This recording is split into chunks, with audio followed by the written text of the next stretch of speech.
제20차 남북 이산 가족 상봉 행사가 이제 이틀 앞으로 다가왔습니다. 오랫동안 떨어져 지낸 이산 가족들에게는 1분 1초가 아까울 수밖에 없을 텐데요.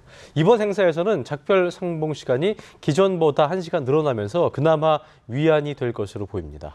이 시간 전문가 모시고 이틀 앞으로 다가온 이산 상봉 행사를 포함한 남북 현안을 짚어보겠습니다. 장용석 서울대 통일평화연구원 선임연구원 자리했습니다. 어서 오십시오. 안녕하십니까? 예, 안녕하십니까? 자, 지난 8.25 합의 이후에 첫 가시적 성과물이 바로 이제 모레 있을 이산 가족 상봉이라고 할 수 있을 텐데요. 그만큼 행사가 갖는 의미가 남다를 것 같습니다. 먼저 그 의미부터 좀 짚어주실까요? 그러니까 매번 이제 우리가 남북 간에 합의를 하고 나도 이제 사실은 이행 과정에서 항상 문제가 됐고 네네. 뭐 합의만 하고 끝나버린 것도 상당히 많고 그런 점에서 보면 남북 간의 대화를 통해서 뭔가 합의한 사항이 이행된다는 특히 이제 김정은 정권하고 예. 대화를 통해서 뭔가 합의한 사항이 이행되고 다음 단계로 나갈 수 있는 가능성을 보여준다는 의미에서 매우 중요한 의미가 있지 않겠나 싶고 특히 이제 네네.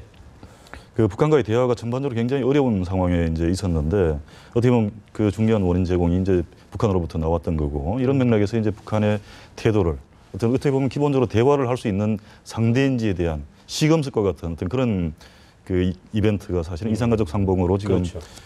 되고 있지 않는가 싶을 정도로 굉장히 중요하지 않나 싶고 또 하나는 역시 뭐 이런 어떤 정치적인 남북 간의 관계 문제를 넘어서서 이산 가족들이 안고 있는 기본적인 아픔, 분단의 아픔을 해소한다는 측면에서도 이건 굉장히 중요하고 의미 있는 네. 그런 일이 아닌가 싶은 생각이 듭니다. 그렇군요.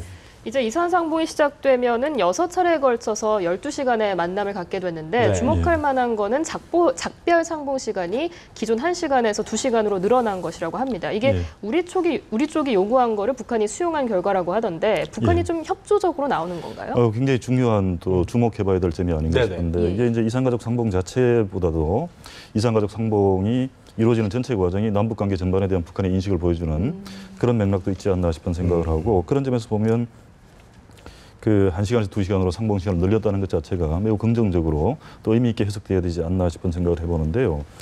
사실은 이제 이게 그 다른 한편에서 보게 되면 최근에 북한이 전반적으로 좀 상황을 관리하려는 듯한 모습을 보이는 것과도 같은 맥락일 수 있는데 관련돼서 이제 개인적으로 좀 주목이 되는 거는 북한의 외무성 대변인이 유엔 총회에서 다시 이 북한 인권 결의안을 추진하려고 하는 이런 움직임에 대해서 굉장히 강하게 반발을 하면서도 예.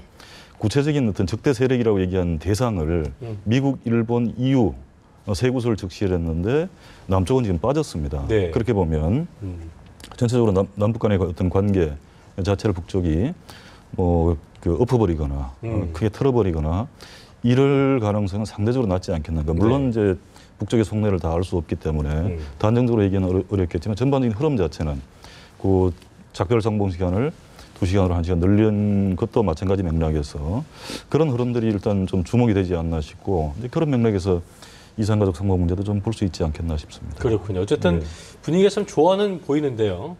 어쨌든 그 오랜만에 만나는 거기 때문에 진짜 그동안 쌓였던 몇십 년간 쌓였던 그 한을 푼다는 게 쉽지 않지 않습니까? 그런 네. 것도 그렇고 또 고령화가 점점 심해지면서 심각하죠. 또 예. 만나도 이게 잘 알아보지 못하시는 분도 계시고 이런 문제들 때문에 정례화를 좀 한 게 좋지 않겠냐, 시급해 보인다 이런 얘기가 나오고 있는데도 불구하고 이게 쉽지 않다는 거는 그만큼 장애물들이 해결하기가 좀 어려운 점들이 많나 봅니다. 어떤 것들이 좀 있습니까?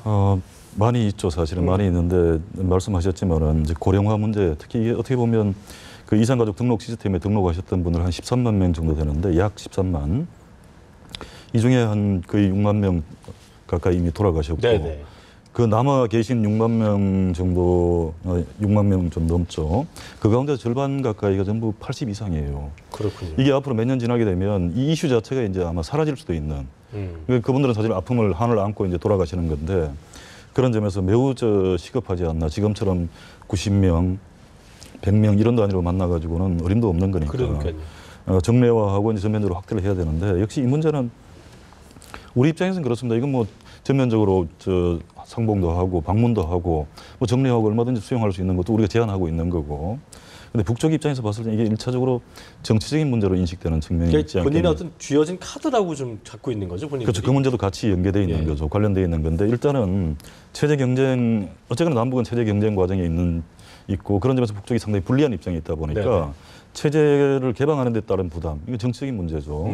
그다음에 이제 말씀하셨던 어떤 카드로서 활용하는 측면, 이게 예를 들면 이제 금강산 관광이 대표적인 예. 건데 거기서 상봉이 이루어짐으로 해서 관광 어떤 활성화, 재개 특히 이런 것과 뭐 직간접적으로 연계될 수 있는 거니까 그런 점에서 이제 또 과거에는 식량이라든지 식량 지원에 이런 인도적인 지원의 문제하고도 연계됐던 거죠. 그런 점들이 이제 연계시켜서 활용할 수 있는 카드로 의미를 또 지니고 있는 측면들이 있지 않나 싶은 생각을 하고 그다음에 이제 과거 회담 과정에서 보게 되면 그 행정적으로 자기들이 좀 어려움이 많다. 왜냐하면 북한의 행정이 전반적으로 우리 같은 경우는 예를 들면 전산화도 잘 돼 있고 행정 체계나 시스템이 굉장히 효율적으로 잘 돼 있는 반면에 북쪽에서는 아무래도 그런 데서 오는 어려움들도 있다는 얘기를 이제 실무자들이 이제 하기도 했던 거죠. 그래서 이게 굉장히 복합적인 그런 어떤 어려움들을 내부적으로 가지고 그런 어려움들을 얘기를 하진 않지만 그런 것들이 내부적으로 꽤 있다는 얘기군요. 그래서 겉으로 얘기할 때 뭐 정치적인 문제 이런 얘기 잘 얘기 안 하죠. 그렇습니다. 뭐 또 뒤에 따로 만나가지고 조용히 얘기할 때 이제 속내를 털어놓기도 하지만 표면적으로 내세우는 거는 뭐 행정적인 어려움을 내세우거나 또는 말은 하지 않으면서 다른 사안들과 연계시키거나 뭐 이런 행태들을 보이고는 있죠. 그렇다면 이런 북한의 행태를 고려해 봤을 때 이번에 이산상봉이 마무리가 되면 이것을 계기로 해서 북한 쪽이 뭔가를 요구해 오지 않겠느냐. 예를 들어서 뭐 금관산 관광 재개라든지 오이사 조치 해제 문제라든지 그 부분에 대해서는 어떻게 전망하십니까? 그 문제는 이제 우리가 8.25 합의를 보게 되면 역시 당국 회담이 있지 않나 싶은 생각을 해요. 이산가족 상봉이라는 구체적인 현안에 합의한 것도 있지만 결국은 그 외에 많은 남북 간의 문제들을 당국 회담을 통해서 풀어나가야 되지 않겠는가라고 남북이 이제 합의를 했던 거니까. 그런 점에서 보게 되면 이제 남북 당국 회담이 열리게 되면 뭐 금강산 관광 문제는 당연히 아마 제기가 될 겁니다. 그리고 지난 8.25 회담 때도 우리 쪽 설명을 일부 들어보면 북쪽이 뭐 오이사 얘기는 안 했다고 하면서도 금강산 관광 재개 문제는 이제 얘기를 했다라고 얘기를 하니까 이제 그런 맥락에서 보게 되면 당국 회담이 굉장히 중요한 또 회담이 될 수 있고 거기서는 방금 말씀하셨던 금강산 관광뿐만 아니라 뭐 여러 가지 의제들이 같이 올라오지 않겠나 싶은 생각을 합니다. 그렇군요. 또 하나 좀 이제 신경을 쓰였던 부분이 뭐냐면 이산가족 상봉 행사 이제 며칠 앞두고 이제 이번 주말이었었죠. 어제였습니다. 한미 정상회담이 열렸죠. 여기서 양국 정상이 북한을 절대 핵 보유국으로 인정하지 않겠다 이렇게 재확인을 했습니다. 구체적인 방법은 제시하지 않았지만 어쨌든 북한 입장에서는 기분이 꽤 좋지 않았을 테고 분명히 압박의 느낌을 받았을 것 같거든요. 어떻게 좀 예상해 볼 수 있을까요? 사실은 상당히 강도 높은 압박이죠. 네네. 특히 이제 정상이 합의한 사항을 그냥 기자회견도 아니고 문서화 시켜가지고 발표를 했다는 점에서 상당히 높은 수준의 최고 수준이겠죠. 어떻게 보면 그런 성명이기 때문에 뭐 상당한 부담을 느낄 수밖에 없는 측면. 네네. 그 내용들을 보게 되면 이제 뭐 여러 가지 얘기가 있겠지만 기본적으로 이제 비핵화에 적극적으로 호응해야 된다는 점. 그렇지 않았을 경우에 상당한 대가 지불 포함해서 유엔을 포함한 이제 각종 기구들 협력해서 좀 압박을 가중시키겠다는 결의도 사실은 담겨 있는 거고.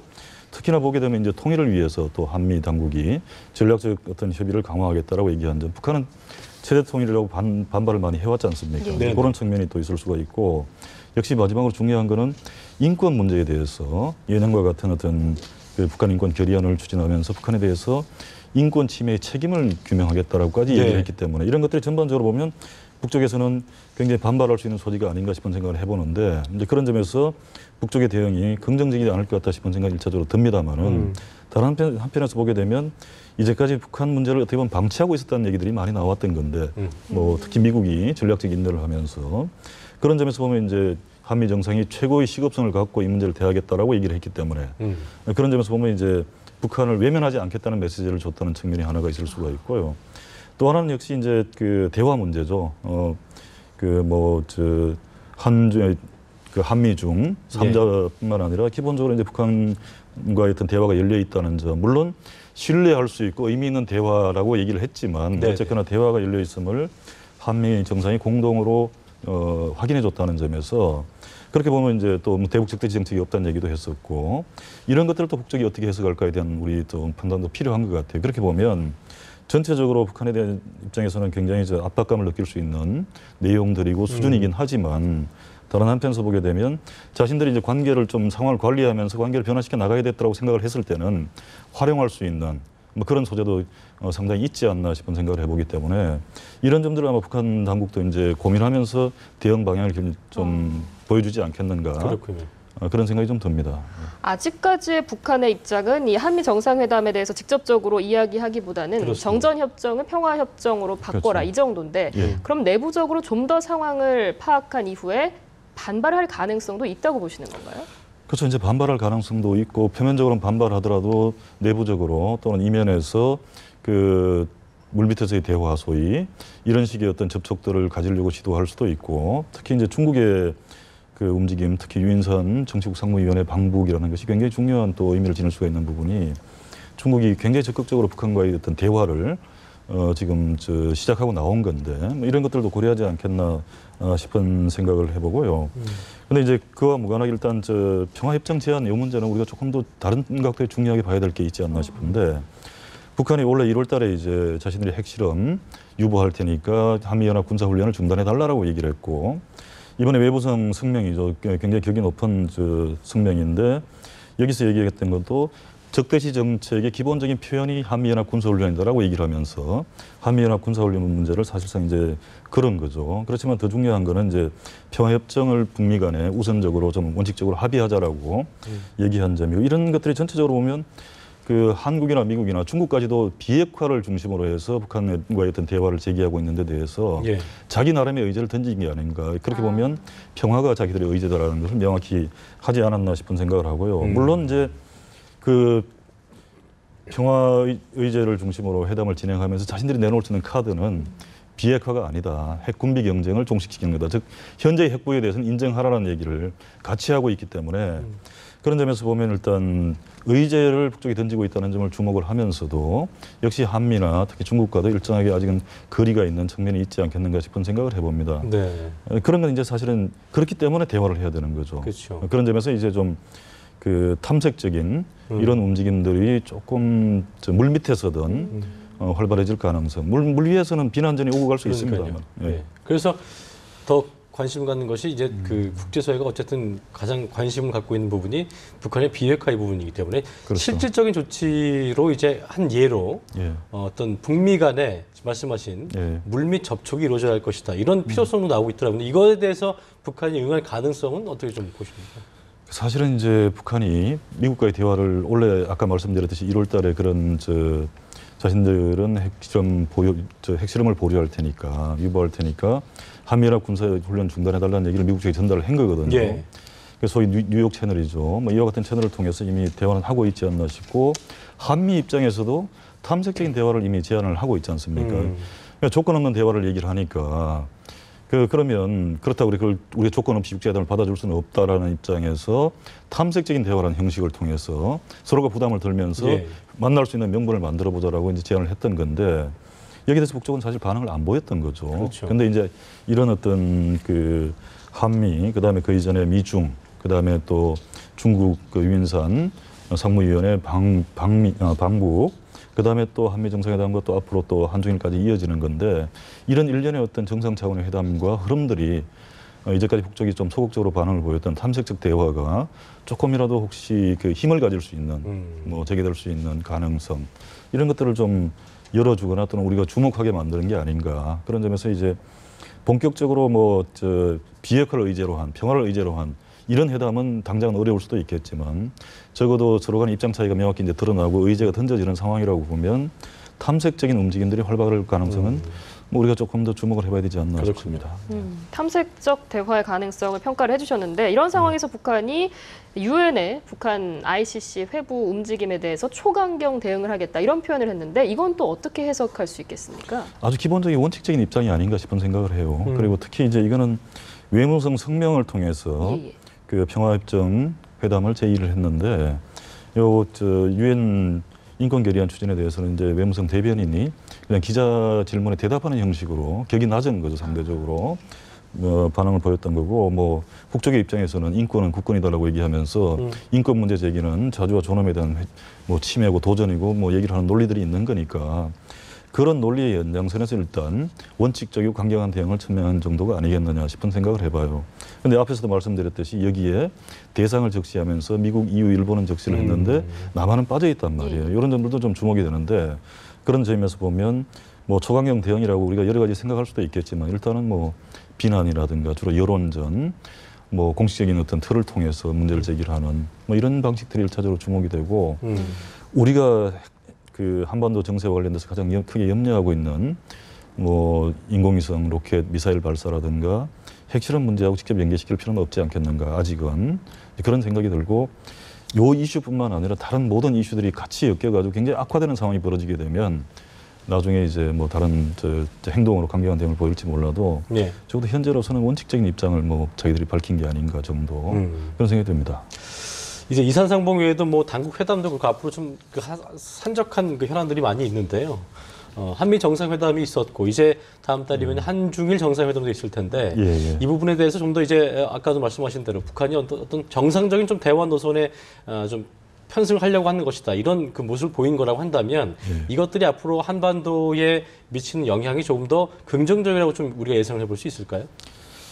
이게 이제 놓여 있는 문제가 뭐 서로의 입장 차이를 통해서도 명확히 드러나기도 예. 하고 그 해결되는 쪽으로 아직 진전이 되지 않고 있기 때문에 저는 유동적이라고 보는 게 좋지 않겠느냐. 그래서 긍정적인 방향으로 갈 수 있는 여러 가지 가능성들도 보이고 있고 네네. 다른 한편에서는 여전히 힘을 바탕으로 해서 자신들의 의견을 관철시키려는 의지도 보이고 있기 때문에 네네. 이건 뭐 한미의 입장에서 보게 되면 유엔 안보리 결의안을 비롯한 대북 제재 압력의 강화고 북쪽의 입장에서 보면 외무성 대변인 기자문답에서 그 성명에서도 나왔지만 무진장한 핵 재력 강화다라고 얘기를 하고 있는 상황이기 때문에 유동적이지 않겠는가 싶은 생각을 하면서도 과거에는 사실은 그냥 서로 대치하고 있었던 상황에서 좀 유동적으로 변해나가는 것 자체는 굉장히 긍정적이지 않나 의미를 부여할 수 있겠다 싶은 생각을 하고 가장 중요한 것은 역시 이런 어떤 유동적인 상황에서 이걸 좀 전향적인 변화로 이끌어 나가기 위한 노력을 우리가 어떻게 기울여 나갈 것이냐 이 문제가 아닐까 싶어요. 그래서 이제 미중 한미 정상회담에 이어서 또 한중일 정상회담도 있고 이런 계기에 북쪽의 메시지를 명확히 보낼 건 보내되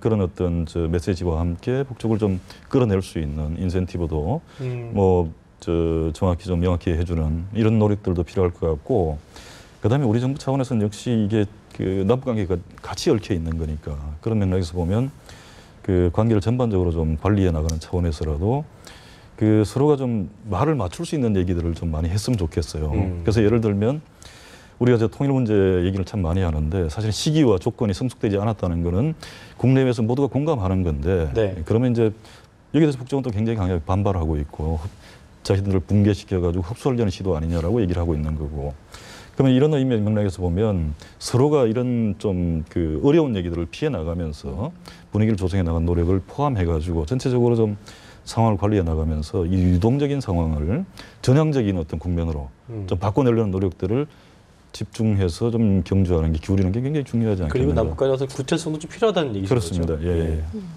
북한이 앞으로 어떻게 나올지는 좀 유동적인 면이 네. 많아서 전망하기가 어려울 수 있겠지만 뭐 예. 장거리 로켓 발사라던가 이산상봉 취소와 같은 극단적인 선택은 아니더라도 좀 낮은 수준의 어떤 비난전, 여론전 이런 것을 펼칠 가능성은 생각해 볼 수 있을 것 같은데요. 그건 뭐 충분히 있지 않나 싶은 생각이 들어요. 그 제기되고 있는 의제들 자체가 뭐 그런 어떤 반발을 가져올 수 있는 측면들이 충분히 있는 거니까. 그래서 그런 어떤 말로 막 대응하는 것과 또 실제로 우리가 그 틈새에서 뭔가 만들어 나갈 수 있는 가능성을 보이는 것은 좀 구분해서 봐야 되지 않겠는가 싶은 생각을 하는데 그렇게 보면 북쪽이 전체적으로 이제 그 자신들의 어떤 힘을 키우고 과시하려는 시도 자체, 의지 자체를 여전히 갖고 있다는 점에서 많은 우려가 되긴 하지만 한편에서는 상황을 관리하려는 노력들을 보이고 있고 여기에 중국이 굉장히 적극적으로 북한에 관여하면서 뭔가 대화를 활성화시키려는 노력들을 기울이고 있는 점, 뭐 이런 것들을 우리가 어떻게 활용할지에 대한 고민이 아니겠는가 싶어요. 그런 점에서 이제 변화하는 정세에 좀 능동적으로 우리가 좀 그걸 활용하면서 좀 만들어 나가는 뭐 이런 것들이 굉장히 중요하고 뭐 그런 점에서도 앞에서도 얘기했지만 이산가족 상봉이라는 것도 굉장히 중요한 시금석일 수 있고 이제 당국 회담을 또 어떻게 만들어 나갈지에 대한 고민들 뭐 이런 것들이 많이 필요하지 않나 싶습니다. 네, 알겠습니다. 지금까지 장용석 서울대 통일평화연구원 선임연구원이었습니다. 고맙습니다. 예, 고맙습니다.